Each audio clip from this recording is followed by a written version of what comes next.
I've done been really lucky to have done a series of books with Chomsky, and working with him over the years, I've really been struck by his consistency, his patience, and equanimity.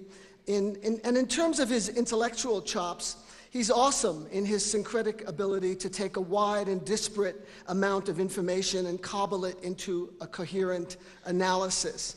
And like the Dorje thunderbolt of Tibetan Buddhism, Chomsky, with relentless logic, peels away and devastates the layers of deceit and deception produced by the embedded journalists of the corporate media and the mandarins of state power and American empire. Always, he reminds us,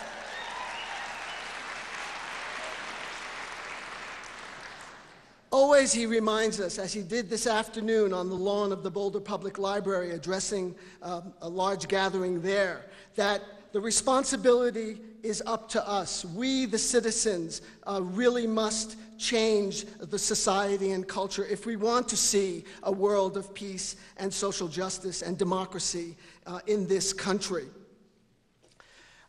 Earlier, David Horowitz. But Chomsky does have his critics, and one must acknowledge them, and one of the leading critics is someone named David Horowitz. He wrote an article called The Sick Mind of Noam Chomsky. And this is not untypical of the kind of vitriol and loathing that is directed toward this incredibly mild-mannered and self-effacing man. This is what Horowitz says. We have to do like good journalists, ping-pong journalists, the good and the bad. Okay. His venomous message is spread on tapes and CDs and the lecture circuit. Chomsky's influence is best understood not that as of a intellectual figure, but as the leader of a secular religious cult, as the Ayatollah of anti-American hate. This guy's deep. This guy's deep. This cultic resonance is recognized by his followers. His most important devotee, David Barsamyan, is an obscure public radio producer on KGNU in Boulder, Colorado, who has created a library of Chomsky screeds on tape.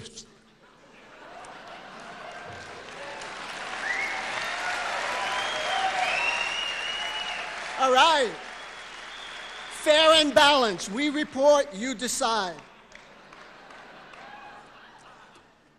Well, Chomsky at 74 is indefatigable. He spoke last night before thousands in Denver. He's leaving early in the morning to give 2 talks in Los Angeles. He is, as Bono of U2 once called him, a rebel without a pause. And he draws huge audiences wherever he goes, and he's literally booked years in advance. As he once told me, I'm not a charismatic speaker, and if I had the capacity to do so, I wouldn't use it. I'm really not interested in persuading people. What I like to do is help people persuade themselves.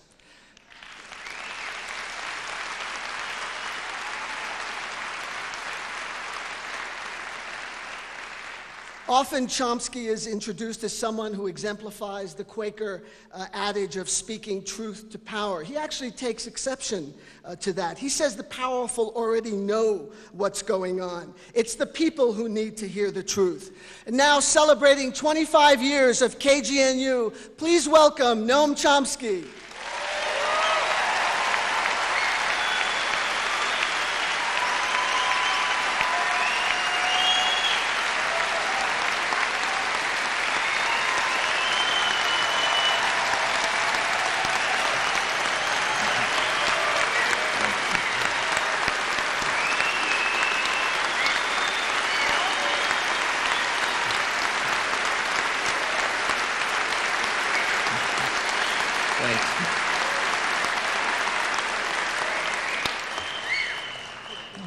One of the things I've learned from many years of not being a charismatic speaker is that my voice doesn't carry very well. So tell me if you can hear me before I... Okay? Yeah. We're all aware that right at this moment, bodies are being torn to shreds by infernal weapons. Unknown numbers of people who have already been driven to the edge of survival by a decade of murderous sanctions, may be facing starvation and slow death.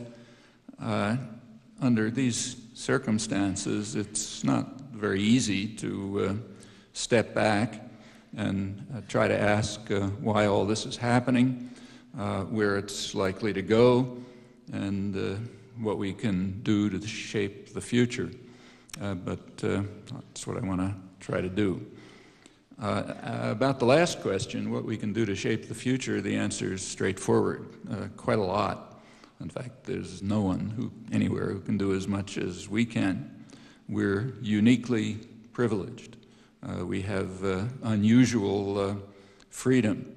That's not a gift from on high. It's a legacy that was won by centuries of constant, dedicated struggle, and that's really the answer to what we can do. Pay attention to the legacy and carry it forward. Privilege and advantages confer responsibility. That should be truism. What comes next is hard, though, personal choices. One choice is to face the responsibility. Not easy, though a lot easier than it is in other countries, other places not as privileged as we are. The other choice is to shirk the responsibility and hand the future over to be determined by forces that we can be sure are not benign. Well, many people in the world, probably the vast majority as far as we know, are hoping, and probably desperately hoping, that we will make the first choice, face the responsibility. And they view with dread the consequences if we do not act to control what they see as a juggernaut that's they regard as the greatest threat to peace in the world. And these days, threat to peace means literally threat to survival. Well, not everyone is dismayed. So take Osama bin Laden. If he's alive somewhere, I'm sure he's enjoying mightily the scenes that are portrayed in one way on television here and in a different way by correspondents and commentators who are not embedded within the invading system. He's made it very clear what he wants. He wants a war to the death between the evil empire and the billions of people around the world, and that's what he's getting. The political, even before the invasion of Iraq, the U.S. political leadership had inspired extraordinary level of fear throughout the world, not just the Arab and the Muslim world. Since the invasion, the war that the world is seeing, not the one being portrayed here, that war has aroused a wave of revulsion that's actually becoming a serious concern even to policymakers here, and it's reaching the mainstream press. So just in the last few days, the mainstream press has been publishing lead articles about it. They report, give you some quotes, a growing hatred of America, regarded as a violent aggressor, a cruel aggressor that's relying on overwhelming force to crush anyone who's in its way, and worse still, it seems to be rejoicing in its ability to destroy a defenseless enemy, people shooting with rusting rifles at tanks and bombers. The rejoicing over that is not inspiring great love around the world. Furthermore, Saddam Hussein has been transformed by the invasion. He was regarded as a thug and a despot and hated, and he's becoming a hero. A brave, I'm quoting again, a brave and noble man. His praises gush from the lips of Arabs from nearly every walk of life. I was quoting long experienced American reporters in Jordan in this case. The director of the Center for Strategic Studies in Jordan says that without doubt, Saddam now occupies the high moral ground across the Arab world. And he finds that very disturbing. Thinks it's going to cause huge problems for countries like Jordan and Egypt, especially if there's any step towards democratization. Because if the voice of the people is heard, he knows what voice it's going to be. It's going to be the voice of radical Islamists who are calling for a war against America, and also secular nationalists who despise Saddam Hussein but now admire him because he's standing up to the savage Americans and no one else is. And in death, he's likely to become an even greater hero. There have been polls recently taken by American academics of the Arab world. And what they find is also a cause for a lot of concern. A huge majority from all over, from Morocco to the Gulf states and Lebanon, a huge majority want Islamic clergy to play a greater role in government. About 95% are convinced that the United States has no interest in the region beyond maintaining control over its oil. And incidentally, those concerns go back 50 years. That was the reason for what President Eisenhower called a campaign of hatred against us in the Arab world back in the late 1950s. Nothing new about it. They're convinced now, too, that the U.S. has no interest, and he, incidentally, and his staff concluded that that was correct. That is their interest. And they were supporting oppressive and governments and preventing development because of the interest in maintaining control over Middle East oil. That's the 1950s, not today.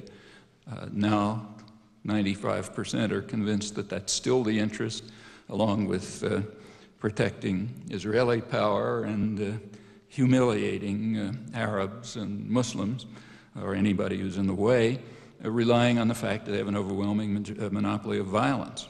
By now, they even speak of Saddam Hussein with reverence, even though they hate him as a murderous tyrant.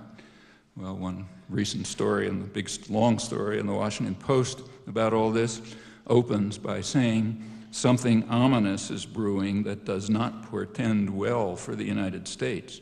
And that's an understatement. It does not. That's quite an achievement by George W. Bush and his associates. These discussions are referring to the Arab and the Muslim world. Actually, that's the world that they claim to be liberating. In fact, it extends far beyond. It seems to be worldwide. It's not the last few days, though it's gotten much more extreme. If somebody was watching all of this from outer space, they might be led to believe that George Bush was embedded in the White House as an agent of Osama bin Laden. He's certainly acting that way. Well, you know, we can... unfortunately, it's not a joke. It does not portend well. The consequences could be very grim. Well, we got choices on this, too. We can decide to live in a cocoon, the cocoon that's created by television and embedded commentators. We can admire ourselves for our magnificence, or we can look at what the world thinks and ask why. People have to decide for themselves what's the wisest and most admirable course. I don't think it's a hard decision. Well, as I said, going back, we can go the fear of the United States, of its leadership, particularly this political leadership, although it actually goes beyond. That goes back well before the invasion of Iraq. It was bad before, but within a year, Bush and his advisors have turned the United States into a pariah state. It's greatly feared throughout the world. It's regarded as the greatest threat to world peace by substantial majorities. Back as last October, the national press was forced to recognize, I'm quoting, that the world is more concerned about the unbridled use of American power than they are about the threat of Saddam Hussein. Actually, that's an understatement.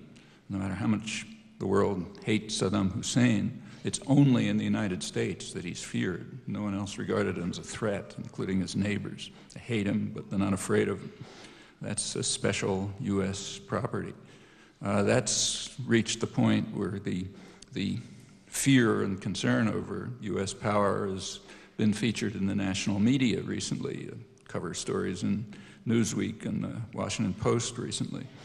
There's one of the major polling centers, the research centers, is the Pew Center, Pew Research Center, recently published a poll on the image of the United States around the world, Europe mainly. It's plummeted.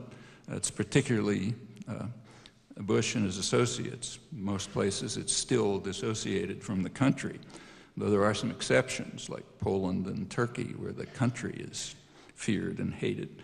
But it'll follow. If they keep at it, it'll follow. It'll be not them, but everyone. The head of the non-aligned movement, that's governments of roughly 80% of the world's population, former colonies basically, Prime Minister Mahathir of Malaysia, who's very pro-American, very much part of the whole U.S. International economic project, what's absurdly called globalization.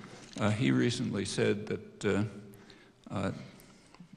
the United States today, under the current leadership, is more dangerous to the world than Hitler. That wasn't reported here. We want to stay in the cocoon, but it was reported elsewhere, like England. You want to get out of the cocoon, you should know that. Well, you look beyond, it gets, in some ways, even more remarkable. You all know, I'm sure, that every year the World Economic Forum has a meeting usually in Davos, Switzerland. It's usually very upbeat and enthusiastic. Not this year. This year there was an atmosphere of what the press called gloom. The theme of the meeting last January was building trust. And the reason for that was that the World Economic Forum had just done a poll which they'd released about trust in leadership around the world, and they'd found a sharp decline in trust. There was only one, they had various categories. The only category that had even a majority of, a slight majority of the population trusting them was non-governmental organizations.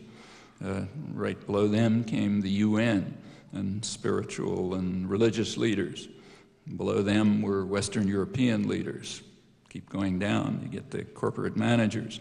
The very bottom, leaders of the United States. It's pretty amazing. Colin Powell was sent there by the administration as their emissary. He had a very rough time. He was bitterly condemned. The focus of the meeting was the coming war with Iraq, which they were strongly opposed to, and they weren't by no means impressed with Powell's proclamation that the U.S. Declares the sovereign right to use force as it wishes. It's going to lead, even if nobody's following. Didn't win a lot of hearts and minds. This, remember, is the core of the international establishment.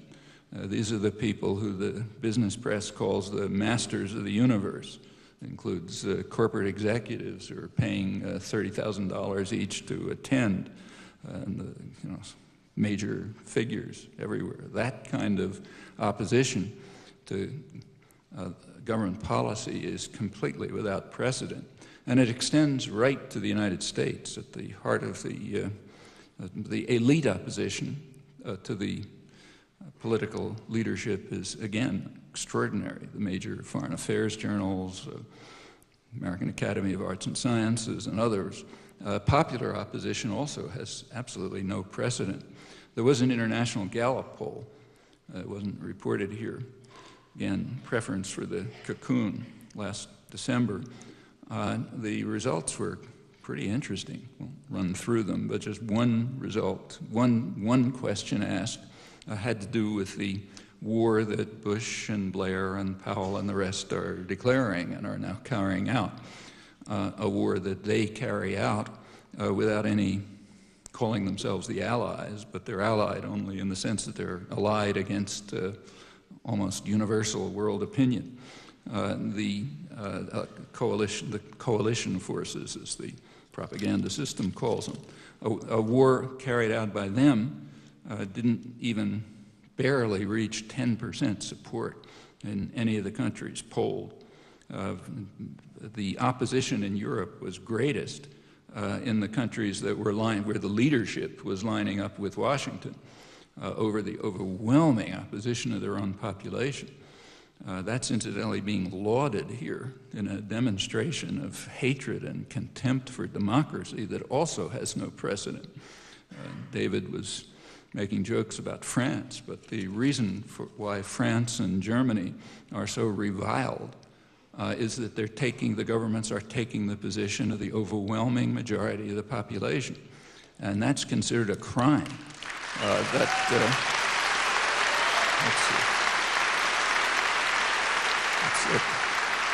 It's a pretty striking fact. The governments that are praised, what Rumsfeld calls the New Europe, they're countries where the leadership is taking their orders from Crawford, Texas, and disregarding, 90% of the population. Those are the good guys. What this tells you about the attitude towards democracy among elites here is pretty astonishing. Don't have to comment on it. I'm sure you noticed that the biggest demonstrations by far in mid-February, were in the countries where the leadership was going along with the United States, Italy and Spain. Same figures are same right through Eastern Europe. So Hungary, for example, has also about 80 or 90% opposition to the war under any circumstances. The Latin America, of course, overwhelming opposition. There's always overwhelming opposition there to U.S. military intervention, which they've had a little bit of experience with. When the Allies had to have their summit meeting, in which they presented an ultimatum to the United Nations, and not to Iraq. They presented an ultimatum to the United Nations, Bush, Blair, Aznar, saying, you follow us in 24 hours or else. Where did they meet? Well, they couldn't meet in any country where there are people around. That's too dangerous. They met in a U.S. military base on an island. That's where you got to meet, like the World Trade Organization, which had to meet in Doha to make sure there's no demonstrations, be surrounded by navies. That tells you a lot. Well, it's a real achievement, and you really have to ask how, let's say you're this Martian observer, how did Bush and his associates manage to make themselves the most feared and hated political leadership in the world, in fact, maybe ever, shaming the country and ultimately endangering its people? How'd they do it? Well, you look back, you can see how they did it. Just without running through the whole story, just start last September, because there was a big change then. Last September, a lot of important things happened, and they made an effect on world and U.S. opinion. The first and most important was the declaration in late September of the National Security Strategy. Immediately and surprisingly, it was harshly criticized in the main establishment international affairs journal, Foreign Affairs, Council on Foreign Relations, which they do it in sort of muted terms, but you could see the concern. It was called an imperial grand vision. The government announced a pretty remarkable doctrine. Basically, what it came down to is that the U.S. is going to rule the world by force. That's the dimension in which it has overwhelming dominance. The U.S. probably outspends the rest of the world combined in military force by now. It's going to rule the world by force, and it's going to do it indefinitely. If the U.S. government perceives any potential challenge to its domination of the world, it's going to destroy it. That's the doctrine that was announced. It's usually in the press, it's called a doctrine of preemptive war. That's not what they announced. Preemptive war has a meaning. It means that if you're under attack, you're under imminent threat of attack, like, remember back in 1983, the Russians were going to bomb us from an air base in Grenada. Well, okay, say the Russian planes are in Grenada and they're flying to Florida about to bomb us, then a preemptive war would mean you're allowed to shoot them down before they bomb, and maybe even bomb the threatening air base in Grenada. That's preemptive war. It has to be an imminent attack that's taking place. That's not what was proposed in September. What was proposed is that they can attack anybody they decide to call a potential threat. Sometimes that's called preventive war, but even that's not fair because they're allowed to invent the threat. It's not preventing anything necessarily. That's the doctrine that was announced. The goal, to quote somebody else, was to use force to prevent any challenge to the power, position, and prestige of the United States. And no legal issue arises if the U.S. acts to prevent any such challenge. That's now the position of the rulers of the country that outspends probably the rest of the world combined in means of violence, or close to that. And it's now forging new and very dangerous paths over near unanimous world opposition. Most striking and dangerous of them is the development of lethal weaponry in space, which really does pose a threat to survival of the species. Well, I mentioned I was quoting someone else, and it's important who it was. It was Dean Acheson, a respected elder statesman, senior advisor of the Kennedy administration. Quotes what he said in 1963, right after the Cuban Missile Crisis, which almost led to terminal nuclear war.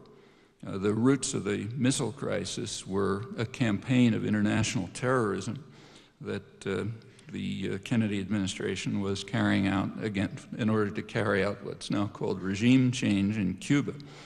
And we know why. Part of the freedom that we've obtained, if we want to use it, is that we have unusual access to internal secret government documents. They get declassified. There's thousands of pages of them on this. We can choose to ignore them if we want, or we can look. And if we look, we find that the reasons for the campaign of international terrorism were that the very existence of the Castro government is a successful challenge to U.S. policies that go back 150 years. What does that mean? Well, it's 150 years of U.S. policy saying you follow our orders or else. And the existence of that regime was successful defiance of that.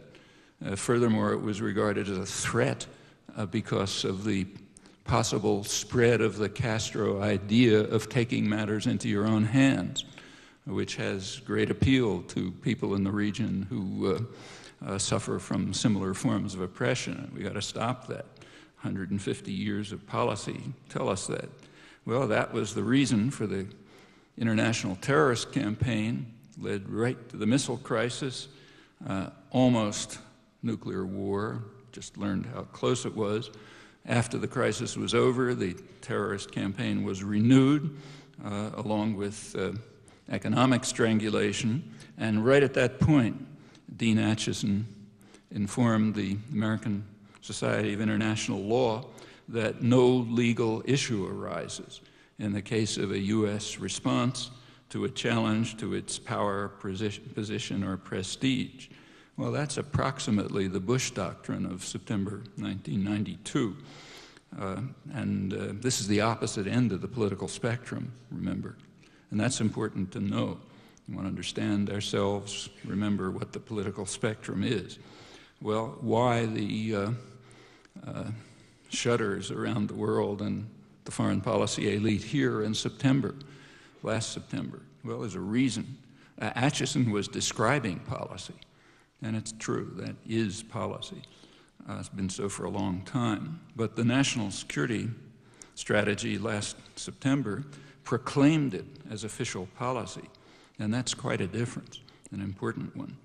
Actually, you want to think about this, it goes back beyond that. You can find the policy described in the early stages of the Second World War, actually before the U.S. even entered it. There you can find a clear announced discussion of what's now called the Imperial Grand Strategy.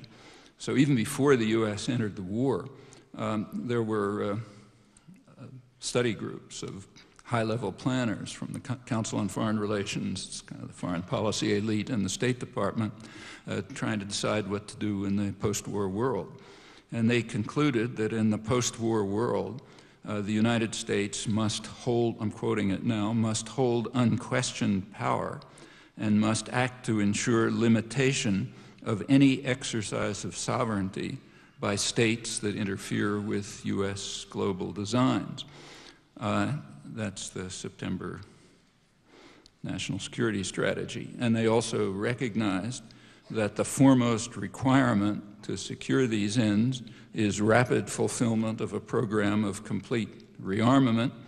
That's a central component of an integrated policy to achieve military and economic supremacy for the United States. That's 1940. At that time, those ambitions were limited to what they called the non-German world. They expected that Germany might win the European war, at least. And the non-German world was going to be organized under the United States rule as what they called a grand area that included the Western Hemisphere, the former British Empire, and the Far East.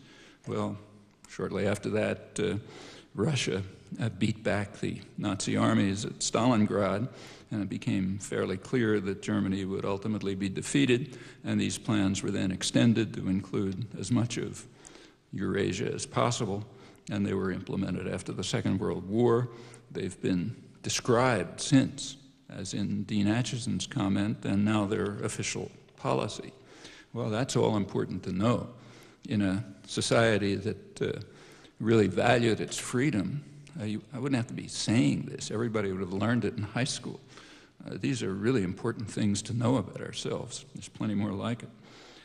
Well, let's go back to last September.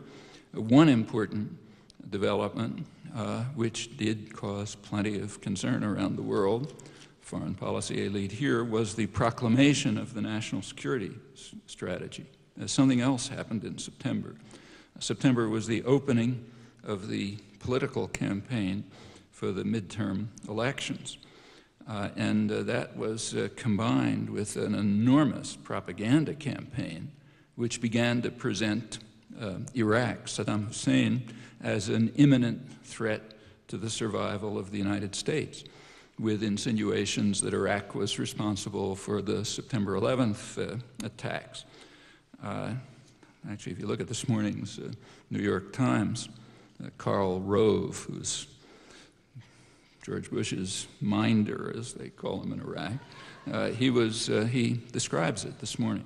He says the goal is that in order to pursue the domestic agenda of the administration, it's necessary to frighten the population. You have to make the population feel that they have to shelter under, behind the powerful leader who's going to save them from destruction. You can do that. You can pursue your domestic agenda. Otherwise, not. He's talking about what we have to do what they're going to have to do in the future. But he also says, yeah, that's what they did in the past, and that's correct. In September, Condoleezza Rice showed up with her prediction that the next thing we're going to hear about Saddam Hussein is a mushroom cloud. They're planning to destroy us. And then there came a series of outlandish lies repeated passionately by Bush and others distributed quite uncritically by the media, and it had an immediate effect.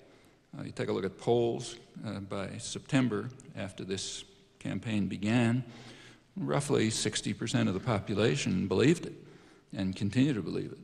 60% of the population, plus or minus, believes that Saddam Hussein was an imminent threat. They got to keep repeating it to keep that level up. About half the population, about a month ago, it's probably higher now, believe that Iraq was responsible for the September 11th attack, that Iraqis were on the plains. Those beliefs turn out to be highly correlated with support for the war, and it's understandable. If you think that Saddam Hussein's an imminent threat, already destroyed the World Trade Center, planning something new, maybe a nuclear bomb, yeah, then it's understandable that you'd want to do something to get rid of him. That's a remarkable achievement of government media propaganda. You have to bear in mind that this is unique to the United States. Nowhere else where anyone believes anything like this, nor is it believed here by anybody who knows anything, like CIA or foreign policy analysts. But it has been imposed on the population. And that's impressive. It's not the first time, but it's impressive. As far as it was aimed at the election, and for the election, it just barely worked. They barely managed to maintain control. Tens of thousands of votes, not much. And something similar is going to be needed for the next election. That's what Rove says this morning. It says for the next election, we've got to create an image of George Bush as a powerful leader, a savior, who by then will be marching off to slay some new dragons. So it's going to be something to do next year. Well, for the guys in power, the current administration, all of this is kind of reflexive. It's just second nature. Remember that this is almost the same people who ran the country in the Reagan-Bush 1 administrations. They had 12 years to do it. It's sort of astonishing when you put yourself in the position of the Martian observer again, and recognize that it's just elementary sanity, if you want to figure out what these guys are up to ask what they did during their first tenure in power. It's 12 years, not ancient history. 1981 to 92, what'd they do? Well, it's interesting that it's almost never investigated. Do a search and see how often people bring up what they did the first time around. Well, if you do it, you'll find that right now they're following almost exactly the same script in detail. The first thing the Reaganites did when they came into office in 1981, first thing they did was drive the country into a deep deficit. Bush administration did exactly the same thing.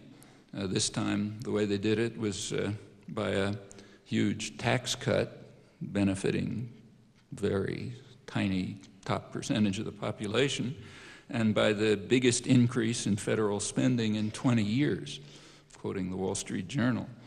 But it's a fact, biggest increase in federal spending in 20 years, that goes to the rich, huge tax cut for the rich.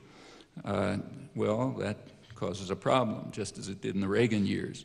Got a deficit, you have to have what's called fiscal responsibility. You know, long, gloomy faces from the economic czars about fiscal responsibility. Fiscal responsibility means you got to cut services for the population. You got to cut benefits that help people. You keep the benefits to the rich. That's what the federal spending and a tax cut are about. Well, during the Reagan years, that's exactly what was done, and it was harmful. It was harmful even to economic growth, although there was some, but it was very harmful to the general population. It was 10 years of either stagnation or decline for most people. U.S. working hours went to the highest in the industrial world. For incomes either stagnated or declined, working conditions declined. This was called a welcome development of transcendent importance by the Wall Street Journal, which tells you exactly what was going on. Well, it was highly unpopular, as you can imagine. There's a lot of mythology about Reagan's popularity. It's simply untrue. In fact, at the end, by 1992, he was ranked as the most unpopular living ex-president, right next to Richard Nixon, well below Carter and Ford. Well, how'd they stay in power? Pressing the panic button every year, just what they're doing now. So they started right off with, it was recognized right away that Libya is a very convenient punching bag. It's completely defenseless. Everybody hates it. You can do what you want. So they started attacking Libya right away and presenting Libya as a threat. In 1981, Reagan was hiding in the White House because he had to be protected from Libyan hitmen who were wandering around the streets of Washington, and nobody could do anything about them. They were going to kill our leader. Well, somehow he escaped. Libya was trying to expel us from the world. He said nothing less than that. 2 years later came that air base in Grenada, which the Russians were going to use to bomb us. And then there was Nicaragua, 2 days driving time from Harlingen, Texas. Remember that? They were really close. And waving copies of Mein Kampf, according to the Secretary of State. A real threat. Reagan called a national emergency in 1985 to defend the country from the threat to the security of the United States posed by the government of Nicaragua. The Martian would be dying of laughter, I guess, but people here didn't laugh. In fact, if you look at that, that was renewed annually right through the 80s. You take a look at it, it's almost the same wording as the congressional resolution in October 2002 about the threat of Saddam Hussein.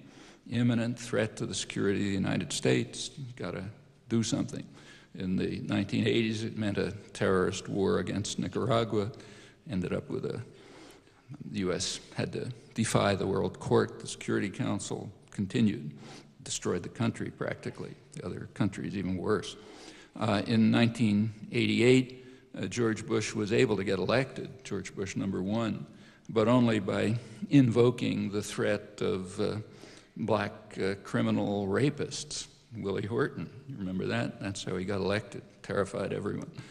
There were crime frenzies, drug frenzies, just on and on.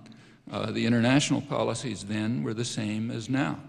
The Reagan administration came into office in 1981, declaring that a war on terror would be the focus of U.S. foreign policy, a war against depraved opponents of civilization itself and a return to barbarism in our time, on and on. And it ended up, it very quickly turned into a terrorist war. They devastated Central America, the Middle East. It was all over the world. The U.S. supported South Africa right through the 1980s. The Reagan administration had to find ways to get around congressional legislation calling sanctions. They were able to increase trade and support for South Africa right to the end.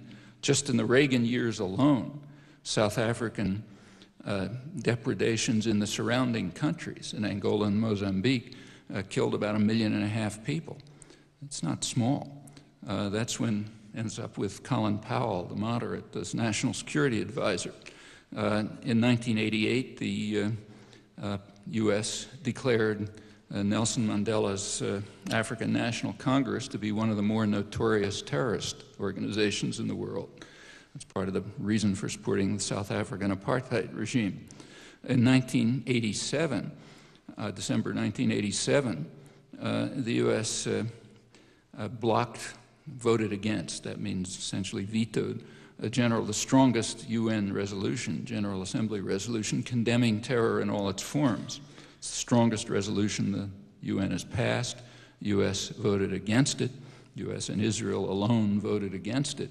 The reason was it had a paragraph in it which said that though they condemn terrorism and have to do everything to stop it, nothing in this resolution prevents the people from struggling against racist and colonialist regimes or foreign military occupation. And the U.S. doesn't accept that. We don't think people have a right to struggle against racist and colonialist regimes and foreign military occupation. Racist and colonialist regimes referred to South Africa. Military occupation referred to Israel. The U.S. alone voted against it, Israel, reflexively. Accordingly, it's not reported. And it's not part of history, except that it is part of history. And it tells you a lot about what's going on. It's December 1987. Well, it continues like that. At that time, they were constrained. There was a deterrent. There's a limit on what you can do. The deterrent's gone. You go on to the national security strategy, uses September 11th as a pretext. The pretext is used by states all over the world. The Russians immediately used it as a pretext for stepping up their really vicious terrorist atrocities in Chechnya, assuming correctly they'd get U.S. endorsement for it. China did the same. Israel did the same in the occupied territories. It's all over. Also, states all over the world, from the Central Asian terrorist dictatorships that Bush backs to the more democratic countries all over the world, it was used as a pretext to discipline their own populations. We know what happened here. The Bush administration has made extraordinary claims, and they've been upheld by the courts to a large extent. They've claimed the right to imprison people, including U.S. citizens, without charge, without access to lawyers or family, and to do so indefinitely until the president declares that an emergency is over, which means executive authority. That's an astonishing claim. George Bush is supposed to have a bust of Winston Churchill on his desk that was given to him by his friend Tony Blair. Churchill had some things to say about this. You might listen to them. He said, "The power of the executive to cast a man into prison without formulating any charge known to the law and to deny him the judgment of his peers is in the highest degree odious and the foundation of all totalitarian government, whether Nazi or communist." That was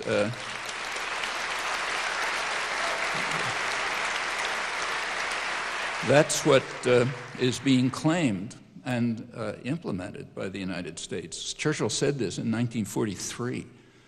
Britain was in very serious straits at that time. They were under attack by the most murderous military force in history and came close to being destroyed. That's the moment at which Churchill declared that. And whatever you think about the threats to the United States, they're nothing like that. And he's right. It is in the highest degree odious and the foundation of all totalitarian government, whether Nazi or communist or Washington right now. Those are just plain facts. Take a look. And it's getting worse. There's a new Justice Department proposal, which is being called Patriot 2. It was secret, but it was leaked. It was leaked by somebody who didn't like it. And there have been a couple of reports about it in the press. You can actually read it. It's posted on the internet.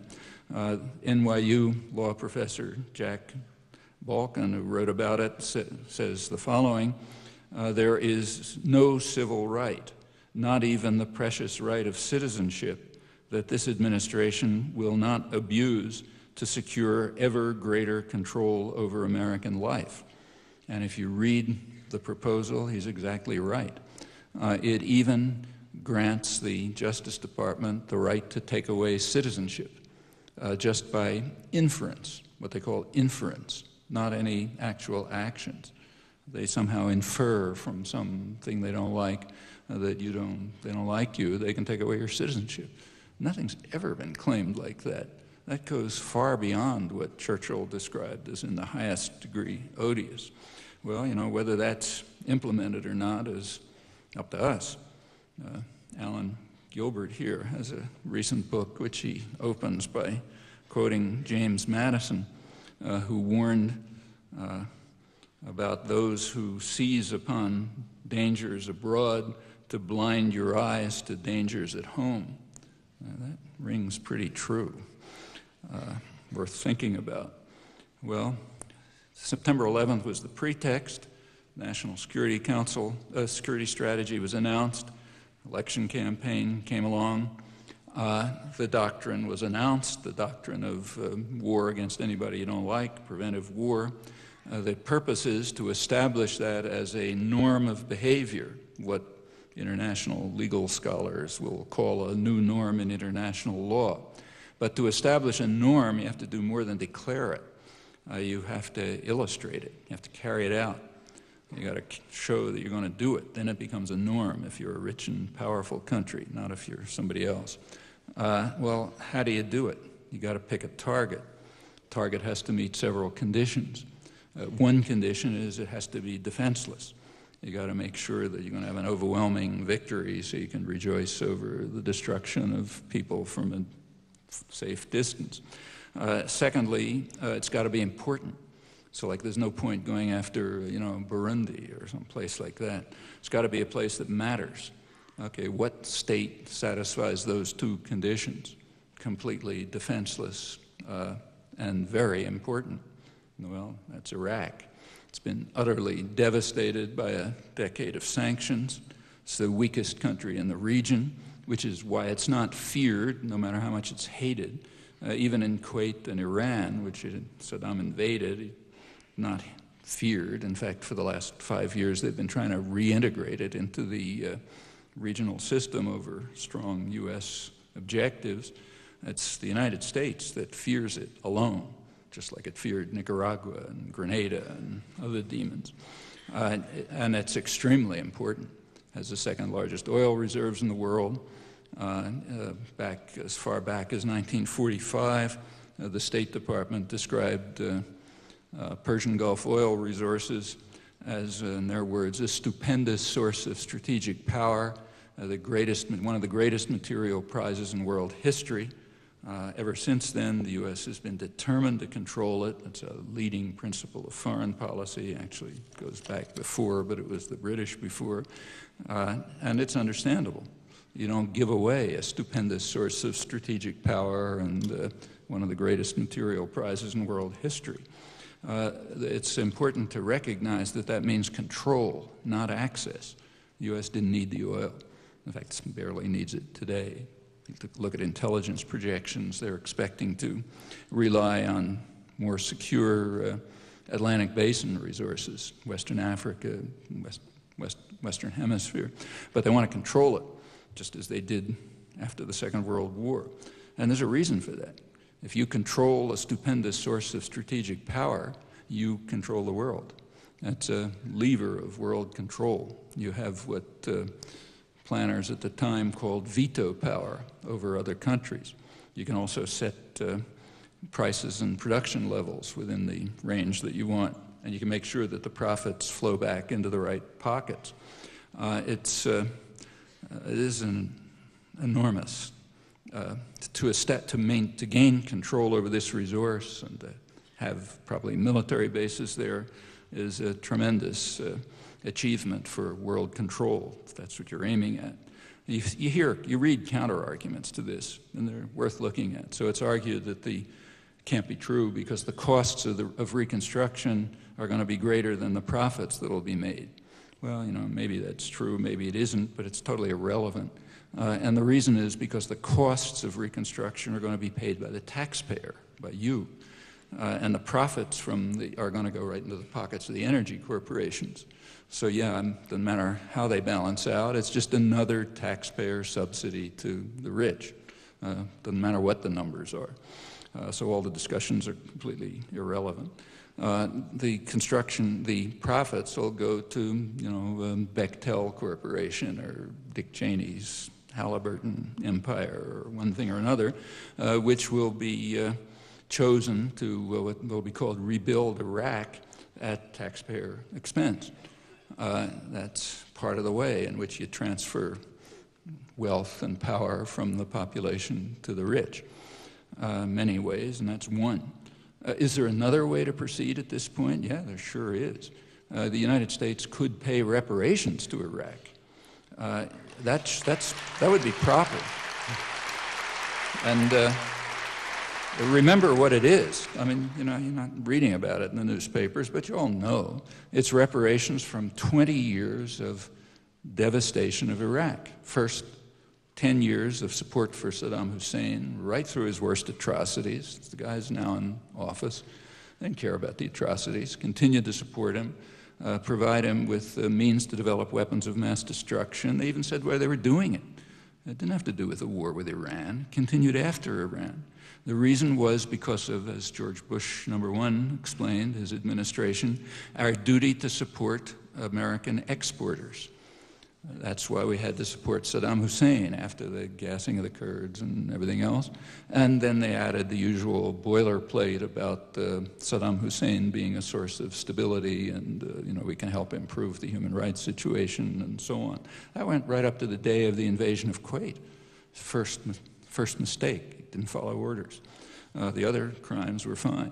Then comes the war and a decade of sanctions, which have devastated the population, civilian population, and strengthened Saddam Hussein, and furthermore made the population more dependent on him. I mean, he's a murderous tyrant, but a very efficient one. He had a very efficient food distribution system which people were dependent on to stay alive. The World Food Organization says it's the most efficient food distribution system they know of. They say they can't duplicate it even by half. Monster, but an efficient monster, not the first one in history. So it forced the population to be dependent on him. It devastated the civilian society, strengthened Saddam Hussein. That's one reason why he's still there. Otherwise, he'd probably have been overthrown by now. Remember that Saddam Hussein was not the only monster who was supported by the guys now in Washington. They had quite an entourage that they'd collected. They were supporting, among others, Marcos and Duvalier and Suharto and Mobutu, who was the first foreign leader invited to the Bush White House. They loved them so much. Ceausescu, who's easily comparable to Saddam Hussein, vicious, murderous tyrant, supported up until the day he was overthrown by the people now in office. Every single one of those guys was overthrown from within. Why didn't it happen to Saddam, even though they were being supported by the United States? Why didn't it happen to Saddam Hussein? Well, the Westerners who know Iraq best have been talking about this for years. You don't read about them in the American media. You can't find the names in the New York Times index. You can read them in Canada or overseas, England or elsewhere, namely the administrators of the UN so-called oil for food programs, Dennis Halliday and Hans von Sponeck. Both of them resigned in protest against what they called the genocidal effect of the program, the sanctions, and the fact that they were destroying the civilian society and strengthening Saddam Hussein. And they've been pointing out for years that the way to overthrow Saddam Hussein is from within, just like every other gangster that was supported by the people now in Washington. Can't happen if you destroy the civilian society and you strengthen the dictator and you make people dependent on him. The main effect of the sanctions hasn't harmed Saddam Hussein and strengthened him, but it's kept him from being overthrown. Otherwise, chances are he would have gone the way of Ceausescu and the rest of them a long time ago. But an internal revolt is unacceptable to the United States, just as Saddam's leaving Iraq is unacceptable, as they announced at the summit meeting. The reason is very simple. It doesn't leave the United States in charge. It leaves the Iraqi people in charge, and that's no good. At the Azores summit, Bush and Blair announced it explicitly. They said, even if Saddam Hussein goes, we're going to invade anyway, because we have to impose the regime of our choice, not the choice of the Iraqis, whatever that might be. That's critical. Well, that gives you some tasks for people here. One is to ensure the least harmful outcomes, whatever can be done. Another is to try to get to the point where we can provide reparations to Iraqis, and if we can't get to that level of honesty, at least to provide aid that they can use to rebuild the society the way that they want to, and not the way somebody in Crawford tells them to.